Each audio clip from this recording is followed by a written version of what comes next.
অনেকে হয়তো ধারণা করেন বাংলাদেশে এখনো মুক্ত পরিবেশে পাহাড়ি ময়না পাখি দেখা যায় না।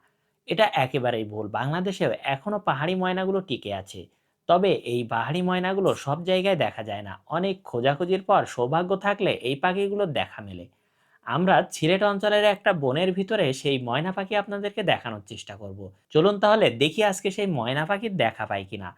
অনেকেই আপনারা জানতে চান যে ময়না পাখি মুক্ত পরিবেশে দেখা যায় কিনা, আর তাদের জন্যই এই ভিডিওটা। আর আমি কিন্তু সেই ময়না পাখির দেখা পেয়েছি। আর চলুন তাহলে আপনাদেরকে দেখাই। আর এই হচ্ছে সেই অসম্ভব সুন্দর পাহাড়ি ময়না পাখি।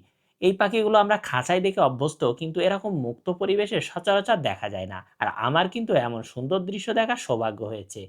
এই পাহাড়ি ময়নার ইংরেজি নাম হচ্ছে কমন হিল ময়না। আর এই ময়না পাখিগুলো পাহাড়ি অঞ্চলেই বেশি দেখা যায়। তবে চোরা কারবারদের জন্য এই পাখিগুলো দিন দিন হারিয়ে যাচ্ছে। আর অনেকে এদেরকে শখের বশে খাঁচার ভিতরে আটকে রাখি আমরা। এ কারণেই এই পাখিগুলো দিন দিন কমে যাচ্ছে। আমাদের উচিত এসব থেকে বিরত থাকা আর এই পাখিগুলোকে মুক্ত পরিবেশে বাঁচতে দেওয়া। এই ভিডিওটা আপনাদের কেমন লাগলো অবশ্যই অনেক কমেন্ট করে কষ্টে জানাবেন। ঠিক করছি।